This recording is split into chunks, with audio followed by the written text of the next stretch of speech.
Il comune di Levi rischia il commissariamento. In consiglio comunale la pratica relativa agli equilibri di bilancio non è passata. Questa mattina c'è stata la comunicazione alla prefettura, ma ci sono varie strade aperte, tra cui la convocazione di un nuovo consiglio entro il 31 luglio. Per questo motivo il commissariamento per ora è un rischio.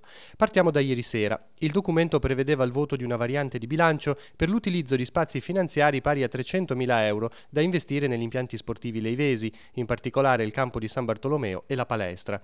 La pratica ha ricevuto il voto contrario del gruppo composto da Roberta Podestà, Michele Marino, Luca Manfredini e Andrina Solari, ormai gruppo a sé rispetto alla maggioranza. Contraria anche Daniela Prato dell'opposizione, astenuto Antonio Giorgio Solari. Non siamo contro i lavori, ma contro il metodo, spiega Roberta Podestà. Si rischiano interventi a spot senza una programmazione futura. Chi sarà a gestire gli impianti? Domanda la consigliera. Che idee ci sono a monte? E cita un esempio. Abbiamo speso 40.000 euro per evitare che entrasse la pioggia negli spogliatoi, ma non è servita un granché. Sulla richiesta di un metodo più lungimirante e di una maggiore condivisione dunque la pratica non è passata.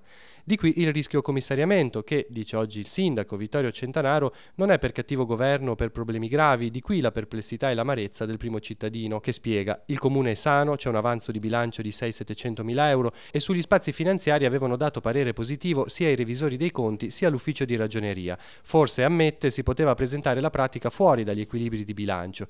Di qui il rischio commissariamento fino alle elezioni del 2019, tuttavia c'è tempo sino al 31 luglio affinché la questione venga rivista e ripresentata in un nuovo consiglio comunale. Gli scenari sono aperti in attesa della decisione del prefetto. Se ci saranno cambiamenti, assicura Roberta Podestà, li valuteremo non con l'intento di far cadere la giunta, ma continuando ad essere propositivi.